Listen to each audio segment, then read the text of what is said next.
তোমার দোস্ত হাবিবুল্লাহ আগে তার বানাইয়া নূরের রূপে তৈয়ার করে রাখছ তারে লুকাইয়া তোমার দোস্ত হাবিবুল্লাহ আগে তার বানাইয়া নূরের রূপে তৈয়ার করে রাখছ তারে লুকাইয়া ও পাক সুবহানকে পারে বুঝিতে তোমার শান আল্লাহ আল্লাহ আল্লাহ আল্লাহ আল্লাহ আল্লাহ আল্লাহ জিন্দাকে মারিতে পারো জিন্দাকে মারিতে পারো মরার পারো দিতে যাওয়ার মরার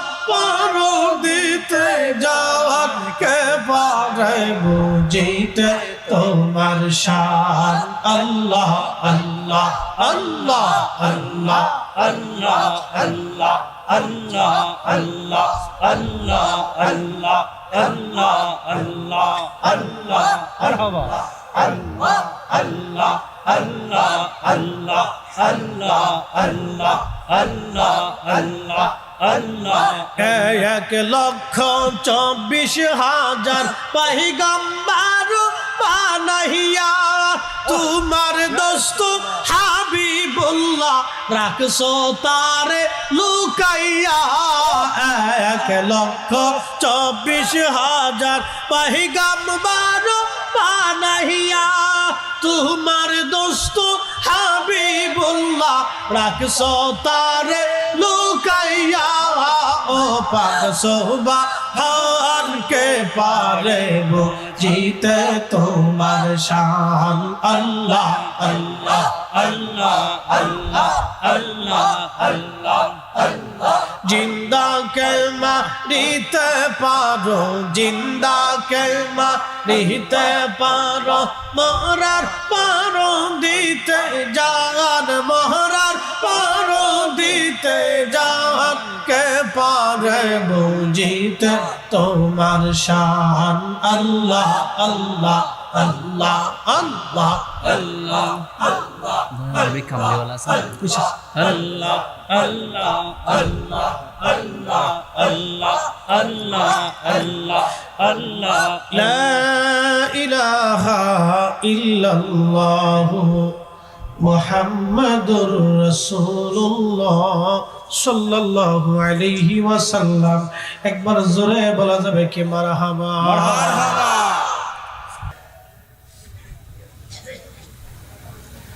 আল্লাহ আমাদেরকে মানার বুঝার তৌফিক দিক সকলে বলে না আমিন কালকে আবার বুল্লাতে দেখা হবে আগামী কালকে আবার বুল্লাতে দেখা হবে আজকের কথা বাড়াবো না প্রিয় উপস্থিতি ওয়াজ আমার শেষ দূরে যারা আছেন কাছে চলে আসেন দোয়া হবে বাবা পৃথিবীটা স্থায়ী না অস্থায়ী অস্থায়ী আমরা সবাই কবরে চলে যাব এখানে আমরা থাকার জন্য কেউ আসিনি প্রিয় বন্ধু একটা কথা মনে রাখবেন ইন্না লিল্লাহ মানুষ মরে যাওয়ার পরে আমরা একটা কথা বলি না আরবিতে বলি ইন্না লিল্লাহ আল্লাহ শিখাইছেন ইন্না লিল্লাহ নিশ্চয় আমরা আল্লাহর জন্য এটার অর্থ ইন্না লিল্লাহ নিশ্চয় আমরা কার জন্য জোরে বলেন এই যে এখানে আমরা কতগুলি মানুষ আমাদের শ্বাস প্রশ্বাস নিঃশ্বাস একসাথে যিনি দিচ্ছেন নিচ্ছেন কোনো ব্যতিক্রম নাই চলতেছে কার হুকুমে চলে আল্লাহর হুকুমে চলতেছে এই যে আমাদের দেশে সনাতন ধর্মের যারা আছে এখন পূজা চলতেছে না ভাই তাদের বিশ্বাস হলো তাদের ৩৩ কোটি দেবতা আছে কত কোটি তাদের পানির দেবতা খাবারের দেবতা মেঘের দেবতা বিদ্যার দেবতা ওষুধের দেবতা টেকার দেবতা এই এরপরে আপনার আসমানের দেবতা সূর্যের দেবতা পানির দেবতা আগুনের দেবতা সাপের দেবতা এরকম দেবতা খুঁজতে খুঁজতে খুঁজতে খুঁজতে তাদের ৩৩ কোটি হয়েছে আমাদের মালিক কয়জন একসাথে বলুন বয়ডট না এই জোরে বলেন ইমানের পরিচয় আমাদের রব কয়জন মালিক কয়জন খালিক কয়জন দাতা কয়জন, রহমান কয়জন, রহিম কয়জন, গফফার কয়জন, মালিক ইয়াউমিদ্দিন কয়জন, রব্বুল আলামিন কয়জন? একজন। কয়জন? কয়জন? একজন। তিনি কে? আল্লাহ। তিনি বলতেছেন ইন্না লিল্লাহ, নিশ্চয় আমরা কার জন্য? ওয়া ইন্না ইলাইহি রাজিউন, আমরা অবশ্যই নিশ্চয় ওই আল্লাহর কাছে আবার ফিরে চলে যাব। কার কাছে? কার কাছে? আল্লাহর কাছে। আল্লাহর কাছে সবাই যাব কিনা? এখানে 100 বছর বয়সের কেউ আছে? নাই। তার মানে 100 বছর আগে যারা ছিল আজকে তারা সবাই মাটির নিচে। এখন আমরা আছি, বাকি 100 বছর পরে আমরাও সবাই কোথায় থাকবো? মাটির নিচে। আল্লাহর কাছে ফিরে চলে যাব। কি নিয়ে যাব? মিষ্টি, ছানা, দই, টাকা, সোনা, দানা, গহনা, দামি দামি বাড়ি, কোটি কোটি টাকা, হাজার হাজার কোটি টাকা যারা পাচার করলো তারা এই টাকা নিয়ে কবরে যেতে পারবে? আমরাও পারবো না। সবাই আমরা রেখেই চলে যাব। এবার বলেন তাহলে কি নিয়ে যাব? দুইটা জিনিস, 1 নম্বরে ঈমান, 2 নম্বরে আমল। কথা ঠিক কিনা? কয়টা জিনিস? দুইটা। 1 নম্বরে ঈমান, 2 নম্বরে আমল। এই দুইটা ছাড়া কবরে, হাসরে, আল্লাহর দপ্তরে নেওয়ার আর কিছু নাই। যদি তাই না থাকে তাহলে সর্বশেষ কথা আল্লাহর কোরআনে আল্লাহ বলতেছেন وَأَنْفِقُوا مِمَّا رَزَقْنَاكُمْ مِنْ قَبْلِ أَنْ يَأْتِيَ أَحَدَكُمُ الْمَوْتُ